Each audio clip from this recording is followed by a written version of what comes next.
Jamaah,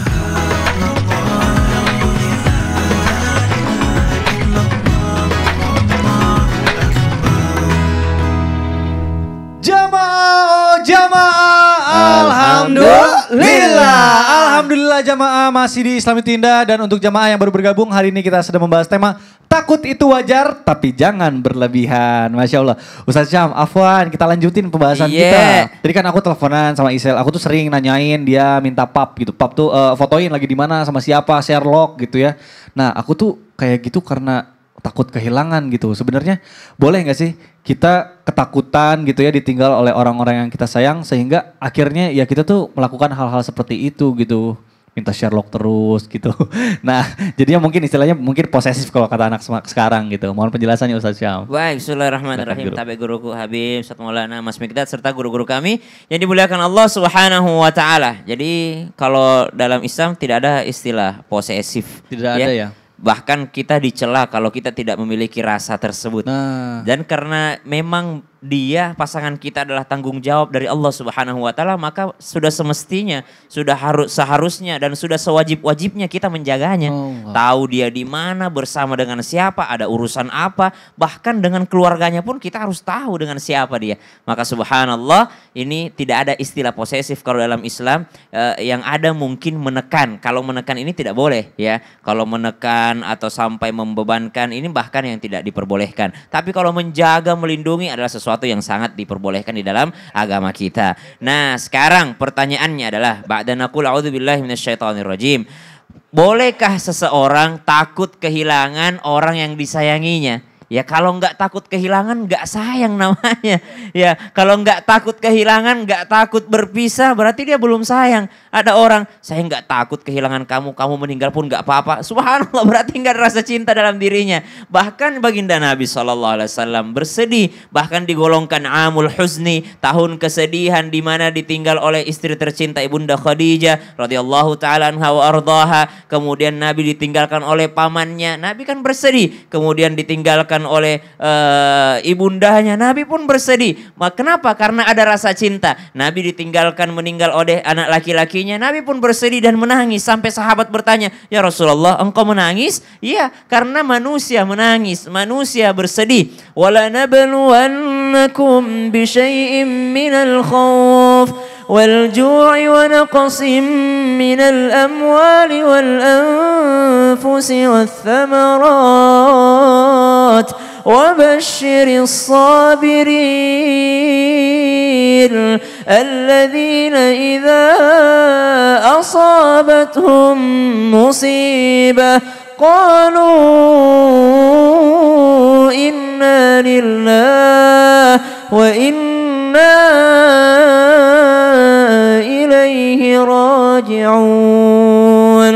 Syaratnya takut kehilangan itu ada. Syaratnya takut kehilangan satu, dia bersabar. Syaratnya takut kehilangan dua, innalillah, menyadari adalah semua dari Allah. Yang ketiga, wa inna ilaihi rajiun, dan semuanya akan kembali kepada Allah Subhanahu wa taala. Ketakutan-ketakutan wajar terjadi terhadap manusia dan mereka mestinya sadar, kita semua mestinya sadar bahwa semua adalah milik Allah Subhanahu wa taala. Maka ketika ada seorang pasangan takut kehilangan pasangannya, orang tua takut kehilangan anaknya, anak takut kehilangan orang tuanya, semuanya adalah manusiawi dan wajar-wajar saja. Yang tidak boleh, nah sekarang kita bahas yang tidak boleh. Yang tidak boleh adalah tidak menerima ketentuan Allah Subhanahu wa taala. Kenapa harus dia yang meninggal ya Allah? Saya tidak siap. Siapa yang akan membiayai anak-anak kami kalau suami saya tidak ada ya Allah? Padahal yang membiayainya selama ini memberikan rezeki adalah Allah Subhanahu wa taala. Menyandarkan semuanya kepada suaminya. Padahal Allah lah yang memberikan rezeki kepadanya. Menangis boleh, bersedih boleh, tapi yang tidak boleh adalah tidak menerima takdir Allah Subhanahu wa taala. Wallahu taala alam. Waduh, itu maknanya dalam sekali. Jadi yang selama ini memberikan rezeki itu bukan suaminya ya, mohon maaf kalau misalnya suaminya meninggal, tapi Allah Subhanahu wa taala. Yang ngasih uang belanja suami.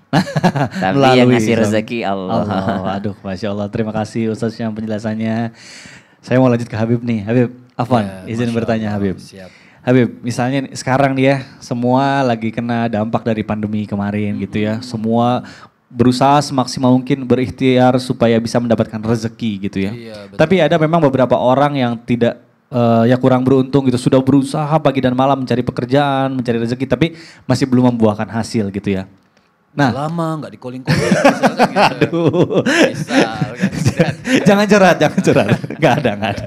Habib, apakah boleh Bib kalau misalnya seseorang gitu ya, hamba Allah manusia gitu ya, takut dengan tidak mendapatkan rezeki gitu. Takut besok makan apa karena nggak punya gaji tetap gitu. Nah, ini mohon penjelasannya Habib, silakan Guru. Baik, memang takut ini beda-beda ya. Bener ya? Misal contoh dalam riwayat Rasulullah itu takut suatu malam itu nggak bisa tidur.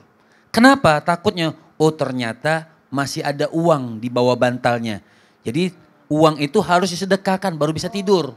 Jadi takut nggak bisa tidur karena masih ada uang. Kalau kita nggak bisa tidur kalau nggak ada uang. Jadi takut sama kita dua-duanya takut, cuman berbeda aja cara mengartikannya gitu kan. Sama tadi yang saya janjikan, misal contohnya ada seorang raja tadi dalam kitab Tanghihul Qaul. Seorang raja ini takut juga, namanya takut mati kan. Jadi dia perintahkan semua anak buahnya bangun kamar yang tidak boleh ada angin masuk. Supaya malaikat maut tidak bisa masuk. Jadi kalau dia mau mati, misalnya supaya malaikat maut tidak bisa cabut nyawa dia masuk ruangan itu, ruangan yang sangat tertutup. Supaya malaikat maut tidak bisa masuk.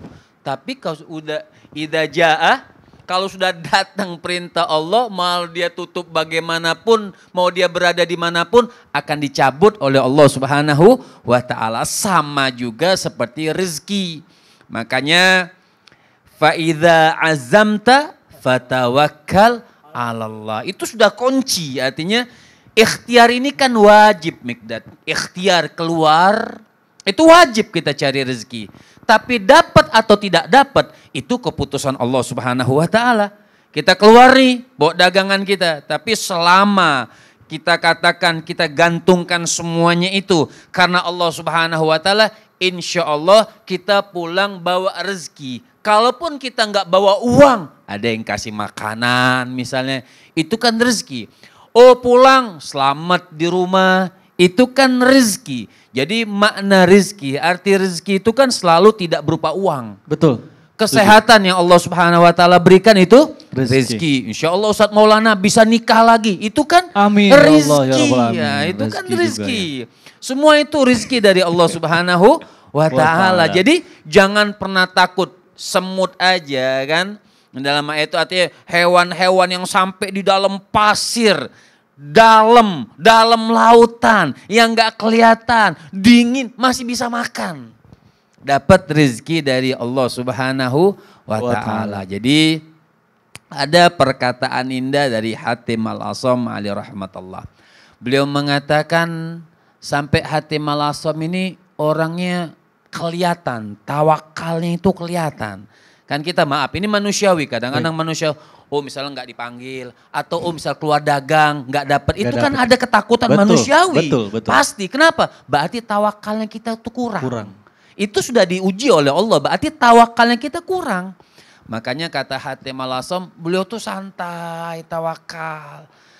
Kenapa ditanya, kok bisa? Dia alim tuh, anna rizki la ya'kulu ghairi fatma'annat bihi nafsi.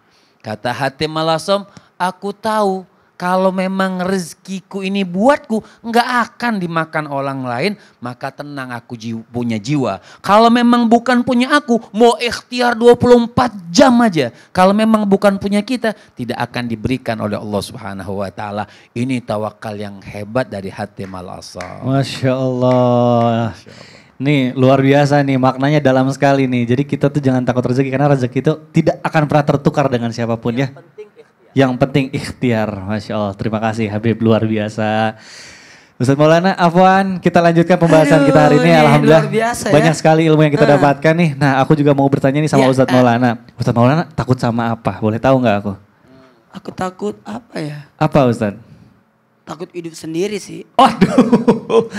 Amin. Al-Fatihah. Tapi kan saya tidak hidup sendiri. Ada teman-teman Islam Tinda. Iya, betul. Ada keluarga saya di Makassar, ada anak-anak saya. Betul. Maksudnya saya dimusuhi orang. Oh iya, misalnya tiba-tiba ada di Mars sendirian pasti takut ya. Ustadz Maulana, Afwan izin bertanya nih. Aku tuh yang selalu aku pikirin itu, ini curhat aja. Aku tuh takut ya, misalnya kita berbuat baik, beramal ibadah kita tuh tidak diterima oleh Allah Subhanahu Wa Taala. Nah ini yang paling aku takutkan. Nah bagaimana ya, apakah ada supaya kita itu tidak memiliki rasa takut yang berlebihan terutama mengenai amal ibadah kita supaya nggak kehilangan gitu. Mohon penjelasannya Ustadz. Masya Allah, tabarakallah. Izin Habib dan Ustaz Sam. Pernah lihat gak ada orang salat? Allah Akbar. Pernah Ustaz. Sekarang. Iya benar. Ini barusan. Pernah kan? Betul. Ada orang salat takut. Takut.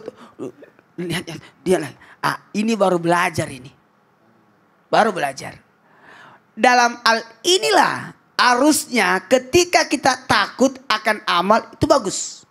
Tapi yang kita takutkan amal kita itu, aduh jangan sampai, udah yakinlah. Makanya ada keimanan. Makanya ibadah itu ada dua. Ada ibadah lahir, ada ibadah batin. Ibadah lahir itu syahadat, salat, zakat, puasa, haji. Itulah dalam rangkaian rukun Islam. Sementara ibadah batin adalah yang tak nampak kan? Keyakinan. Yakin Allah, yakin malaikat ada, yakin ada kitab, yakin ada nabi. Pernah lihat nabi? Tidak, tapi kita yakin ada nabi. Kita percaya ada nabi. Dan ada hari kemudian, ada takdir. Maka keyakinan inilah menjadi ibadah batiniah. Dalam hal ini disebutlah rukun iman. Dan caranya adalah rukun ihsan. Meyakini kita melihat Allah. Memang melihat Allah. Hasil ciptaannya, kekuasaannya, kasih sayangnya Allah. Itu yang kita lihat. Terus, kalau tidak yakin dilihat Allah. Makanya ketika kita beribadah, kaitan ibadah dua. Ada dua yang harus dihadirkan ketika kita beribadah. Yang pertama, beribadahlah karena Allah. Yang bahaya itu kalau kita beribadah bukan karena Allah. Kemudian beribadahlah sesuai tuntunan Rasulullah. Udahlah, menurut mazhab ini harus gini. Katanya tidak sah, katanya ragu. Ada timbul keraguan-raguan. Yuwaswisu fi sudurin nas. Maka disinilah setan membisikkan keraguan-raguan pada ibadah kita. Ini rakaat kedua atau ketiga ya? Ini sudah berapa rakaat ya? Karena kalau seperti itu, makanya harus mengetahui ilmunya. Makanya nonton terus Islam itu indah. Nonton terus pelajaran-pelajaran agama. Ikuti terus dakwah-dakwah dimanapun berada. Pelajari agama. Karena dengan mengetahui kita jadi aman. Pelajari ilmu fikih dan sebagainya. Datang ke majelisnya Al-Anwar. Ke sana. Ada ilmu di sana. Ada kemuliaan di sana. Di mana itu Ustaz Al-Anwar itu ya? Di Rawamangun. Oh iya. Saya pernah ke sana. Apalagi ada usaha. Ada usaha. Usaha bagaimana? Usaha mengejar, usaha mengetahui. Sehingga ibadah kita jadi bagus.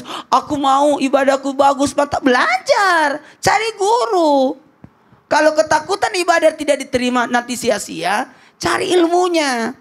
Jadikan Islam itu indah tontonan wajib lah. Iya. Cuman kadang-kadang orang itu takut amalnya nggak diterima. Cuman kalau tanya kan amalnya apa? Nggak tahu dia. Nah itu dia lebih bahaya lagi. Aduh, bahasanya Habib ini bahasa tingkat tinggi. Iya Beb, levelnya Beb. Aku takut ibadah. Memangnya ada ibadahmu? Iya juga sih. Makanya amal itu kan ada 3. Ada amal soleh, ada amal ibadah, ada amal jariah. Ya, amal jariah inilah walaupun kita meninggal masih jalan terus. Makanya dibutuhkan ada bentuk doa. Betul. Berdoa dan berdoa. Karena doa itu intinya ibadah. Betul. Dan berarti jangan pernah merasa bahwa ya kita terlalu kepedean juga salah ya. Salah juga. Udahlah, amal ibadah saya pasti keterima gitu. Itu juga salah ya. Iya. Karena namanya ibadah itu ada proses. Proses syariatnya, betul. Kemudian proses diterimanya, proses tertahan. Betul. Bertahan gak amal ibadah itu. Jangan sampai nanti diambil orang. Oh betul. Karena kita melakukan yang namanya dosa kepada sesama manusia. Nah itu dia pentingnya kita mencari ilmu ya. Kita belajar bareng-bareng nih, contohnya di Islam itu indah. Masya Allah. Baik jamaah, pasti jamaah yang ada di rumah gak sabar nih. Pengen pertanyaan dijawab sama guru-guru kita. Makanya sekarang langsung aja kita masuk ke segmen Tanya Dong Ustadz. Kami semua tanya dong Ustadz. Baik Baik, alhamdulillah sudah ada pertanyaan yang masuk melalui Instagram Islam itu Indah. Ini ada pertanyaan dari @alinda_mutiara_. Assalamualaikum Ustadz, Ustazah. Waalaikumsalam warahmatullahi wabarakatuh. Saya sebelum tidur pasti selalu membayangkan kehidupan setelah mati. Waduh, saya takut banget sampai keringat dingin. Sebenarnya saya nggak mau mikirin itu, tapi selalu lewat pikiran saya. Jujur takut banget, apalagi saya masih banyak dosa. Takut menghadap Allah Subhanahu wa Ta'ala. Gimana ya Ustadz biar hati saya tenang dan gak ketakutan? Mohon jawabannya. Habib Muhammad, mungkin ini jawabannya panjang, boleh dijawab melalui tausiah aja. Silakan guru. Masya Allah, bismillahirrahmanirrahim. Orang tidur dia takut mati, itu wajar. Tidur takutnya gak bangun. Ya kan gitu. Tapi sebenarnya orang yang takut berlebihan seperti ini, karena kenapa? Sebenarnya kayak ulama kita. Kenapa sih kayak kita baca sejarah-sejarah ulama-ulama itu sampai mereka mengharapkan pengen cepat dekat sama Allah, pengen meninggal. Malah mereka takut hidup di dunia kelamaan. Kenapa takut hidup di dunia kelamaan? Takut amal ibadah yang sudah bagus jadi berubah maksiat. Nah, sebenarnya saya nggak nyalakan yang bertanya. Artinya mungkin tanda tanya, kenapa dia takut? Berarti kan ada dosa yang dilakukan. Ada kesalahan yang dilakukan. Nah, kesalahan-kesalahan ini, ayo taubat kepada Allah Subhanahu wa Ta'ala. Ketika kita sudah bertaubat, sisanya serahkan kepada Allah Subhanahu wa Ta'ala. Insya Allah, Allah ini seperti kata Ustadz Maulana, maghfiratauka awsa' min dzunubina. Allah ini ampunan Allah, kasih sayang Allah ini lebih besar daripada dosa-dosa yang sudah kita lakukan. Ampunan Allah lebih besar. Makanya Allah katakan, qul ya ibadiyalladzina asrafu ala anfusihim la taqnatu min rahmatillah. Kata Allah Subhanahu wa Ta'ala, hai manusia yang banyak dosa, jangan pernah putus asa. Allah tuh pengen peluk kita. Sini kata Allah. Sini kata Allah. Sini rahmatku ini banyak. Allah bilang, sini kasih sayangku ini banyak. Jadi nggak perlu kita takut dengan tidur, sudah tidur yang enak, tidur yang tenang, sisanya serahkan sama Allah. Yang penting kita selalu beristighfar dan bertaubat kepada Allah Subhanahu wa Ta'ala. Sampai ditanya, Sayyidatuna Aisyah itu pernah bertanya, saking nikmatnya agama Islam, rahmatnya agama Islam ini, Sayyidatuna Aisyah itu pernah bertanya sama Rasulullah, ada nggak orang meninggal dunia ma'as syuhada, bisa dikumpulkan bersama syuhada, tapi tanpa perang? Nah ini kan hebat nih. Wah, ada nggak? Jadi kita dikumpulkan, para pemirsa, Islam itu kita dikumpulkan bersama para syuhada, tapi kita nggak perang. Meninggalnya, kata Rasulullah, bala, ada kata Nabi SAW, man yadhkurul maut fil yom 20 marrah. Orang bisa nginget dia bakal mati, kan dia nginget mati tuh mau tidur tuh. Betul. Nah, orang bisa mengingat dia akan meninggal dunia sehari 20 kali saja, itu bisa dikumpulkan bersama syuhada kalau meninggal. Berarti kan dosa-dosanya diampunin sama Allah. Kan nggak mungkin, orang kan syuhada itu kan besar. Betul. Pahala orang yang meninggal dunia dalam syuhada itu kan besar. Itu bisa kita dikumpulkan bersama mereka kalau kita mengingat kematian 20 kali. Pertanyaannya 20 kali itu gimana kan gitu. betul. Nah, itu nanti insya Allah. Lain waktu kita jawab tahun depan lah insya Allah. Masya Allah. Terima kasih Habib penjelasannya. Saya mau ke Ustadz Maulana nih selanjutnya nih. Ustadz, Afwan, izin bertanya. Ini ada temanku tuh ya, trauma dia tuh. Jadi dia tuh mungkin punya rasa takut yang besar sekali. Punya rasa takut yang besar. Dalam membina rumah tangga kembali. Atau membina rumah tangga. Nah. Kok dari tadi Ustadz Maulana bagian trauma terus ya? Terus sama membina rumah tangga kembali lagi ya. Ini relate banget, bukan saya loh ya. Gini. Temannya Mikdad itu laki-laki atau perempuan? Perempuan sih. Suruh ke sini. Widih, Habib, alhamdulillah. Habib, Masya Allah. Bener ya? Aneh Disuruh kori. kesini ya? Masya Allah, alhamdulillah. Nih kayaknya Ustadz mau meyakinkan temen aku ini ya. Iya. Oke deh kalau gitu. Aduh aku seneng banget. Ya udah deh jamaah, nanti kita akan kembali setelah yang satu ini, tetap di Islam itu Indah. Jamaah. Alhamdulillah. Umurnya berapa sih, Mi?